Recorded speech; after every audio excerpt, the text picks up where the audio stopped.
Good morning all, welcome to, I think this would be part 16. Now, I won't ever do that again, because I won't know what part it is.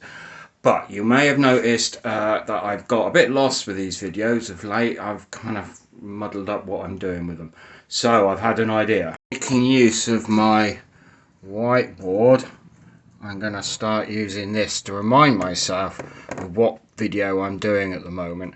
And instead of the last few have just been kind of following me for a couple of days out here doing work, what I'm going to try and do is, almost regardless of how long the video will be, it will be a subject.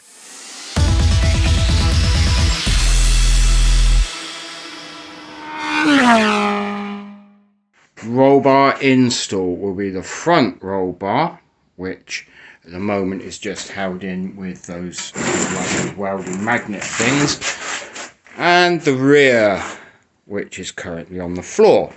The rear shouldn't be too difficult. Now, I hope that's not famous last words. The front one is quite tricky because where the front one mounts is onto effectively where three tubes all meet. So I've got to cut the bottom to make it fit in nicely for the welding, grind the bottom. And then because we have these two angles, it's actually quite tricky to make sure it's effectively level. The way I'm planning on doing it is I've got one of these little angle meter things, and I'm going to put it on the top and make sure that both are the same.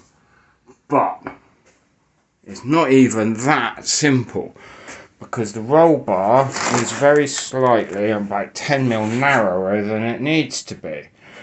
So what I'm going to do, the plan is I'm going to tack weld one side, then I'm going to have to ask my wife super nice to come out and give me a hand so she can pull that side of the roll bar out and I tack weld it. Okay, so all fun and games so far. But what it means is because I can't have that in the correct position, it's lifted up slightly, which obviously means my angles are slightly wrong. So what I haven't yet worked out is how I'm going to make sure that that is the correct height to make sure the angles are right when it's in the correct position. You following me? I think I'm even confusing myself here. Anyway, so I have a cup of inspiration here on the go, and I'm going to scratch my head for a bit and see if I can work out the best approach for this. I've ground down the ends of both sides so it fits fairly reasonable onto where it's got to go. So now I'm going to put the one end back on where it was a second ago and make sure it's nice and flush against here. See exactly how much I've got to pull the bar out. I think when I looked at it before it was about 10, maybe 12mm. And then see if there's a way I can temporarily secure one side with maybe those welding clamps or something like that. Obviously something a bit stronger than magnets, so as I can pull the other side and whilst it's pulled out check those angles. As I say this, I'm starting to think that I'm probably going to need to be like an octopus to do this, because I think I've already need about 8 hands to hold all the different things. But let's have a little bash and see what happens. First check I'm going to do is just hold it roughly in position, with it being flush down this side, which is about there. I've notched that. It actually sits reasonably well. It doesn't have to be exact. I certainly don't want it outside of there, but I want it obviously to be symmetrical. So I'm just going to hold that I'm not trying to get it upright or anything at the moment, just so as I can then have a look at the other side and see, just reconfirm how much the bar does need pulling out. So you're going to go on a little wheel movement thing here.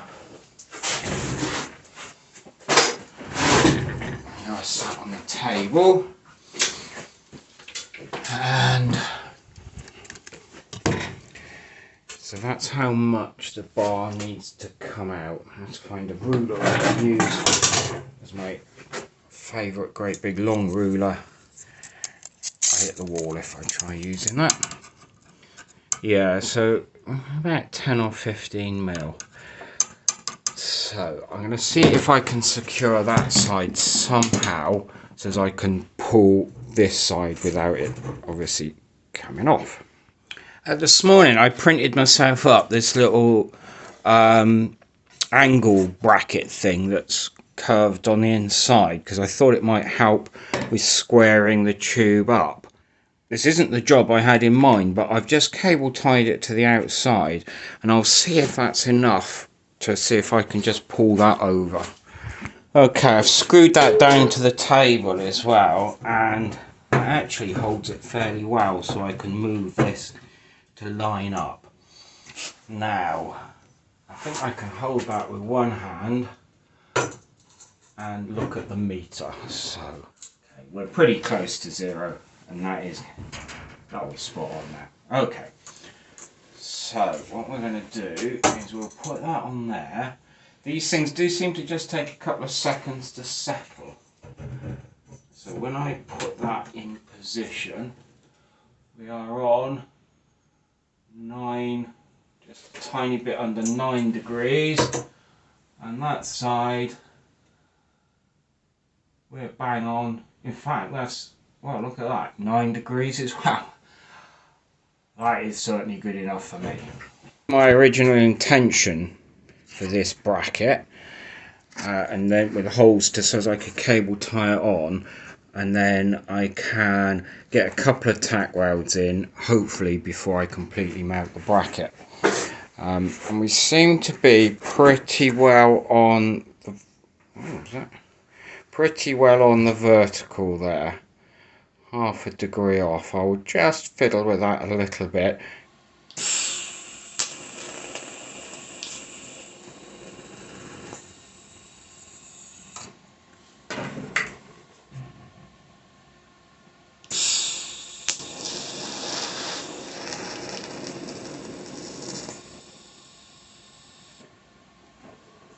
Okay, so there's 4 little tacks done, kind of one in each direction. It should be enough to hold it whilst I tack up the other side. I've now got both sides tack welded. The securing that side and pulling this side thing worked fairly well, got it fairly accurate. I didn't video it because my wife came out and helped, and she is a really good help, but there's always the potential for a domestic when I twist my wife's arm to come and help in the garage. And my channel's not the sort of channel to be broadcasting domestic, so I didn't video that bit. But there we are. So we're there. When I put the angle meter on there compared to there, we've got about half a degree different. So I'm fairly happy with that. Now it's time to get the rear one squared up and tacked in.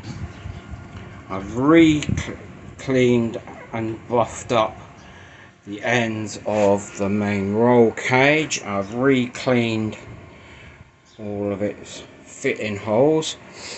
Now let's see if my theories and measurements are going to be right, and that should just slot straight in the holes either end. Keep your fingers crossed. Moment of truth. Whoop. Not too much on the floor. It just fits in underneath my garage door. So that side's gone in. I suppose I should have had some magnets ready, shouldn't I, so it didn't just fall over.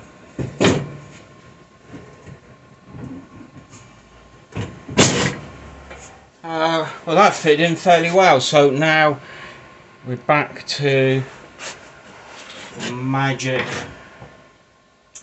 angle meter, which of course I've put down somewhere I can't remember. Switch on.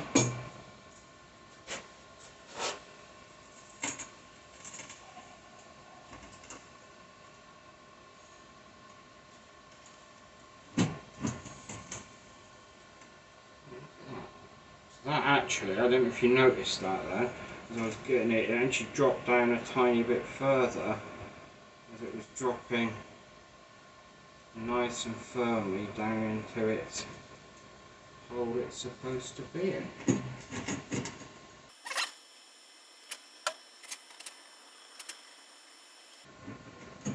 Slight bit of resistance to it being completely upright. And actually, what I should have done first is zero this, shouldn't I?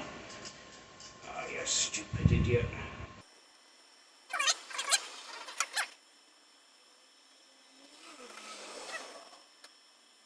Just a bit of resistance stopping it. It's 89.5. 89.3. There's just a bit of resistance stopping that getting in the last tiny little bit. So I can assume one that's really quite tight in there. I've got movement there, quite tight in there as well. I think maybe I need to just open these out both sides just a fraction. So I'm trying to get this roll cage even, both upright 90 degrees, and I've swapped from side to side, and of course I'm getting slightly different readings. At first I thought, because it's only being held in sort of by friction of the base, that I was moving it, but what I've just twigged, because I've got that slight twist from one side to the other, effectively, if I looking at it this way, these legs are not quite parallel to each other, so I can't have them both bang on 90. So if I set this one bang on 90, the other side is going to be slightly different. I don't think with this tube, where it's so thick, that I can tag weld one side and then kind of get my wife to come out and pull that one horizontal and weld at the same time. Or the other alternative is I work out how far, say it's 2 degrees different, so one leg leans forward by 1 degree and the other leg leans back by 1 degree, so as I kind of minimize the error from the vertical on each one, but except that there is. So yet again, this is one of these things that needs a little bit of thinking about, and just so happened to have just had my lunch and come out here with a bit of thinking juice, so I will just ponder this for a minute and have a little play. Both sides of the main roll bar tack welded in. Now the tack welded, remeasuring this, and we're about 89.5 degrees, so just a tiny bit off the vertical, and I think that can probably be when I put in a cross member here, I can probably use that just to move that back a fraction if I feel it needs it. It might be that it's just fine leaving it like that, rather than, obviously if I push it back I'm then putting a twisting force into the bottom of the chassis, which probably isn't that good an idea. So I'm quite happy with that. Car is, I'm calling it a car ready lock. Chassis is currently looking like that. Got this all tack welded or completely welded in, those two tack welded. So next jobs are, I'm going to get my little model to make it easier. So I need to look at these cross members here, which would be in here and then down there, and I've obviously got to do all of this metal work in the front, but the key point for that is this suspension mount. So my choice now is, do I do the suspension mount or do I do the cross members?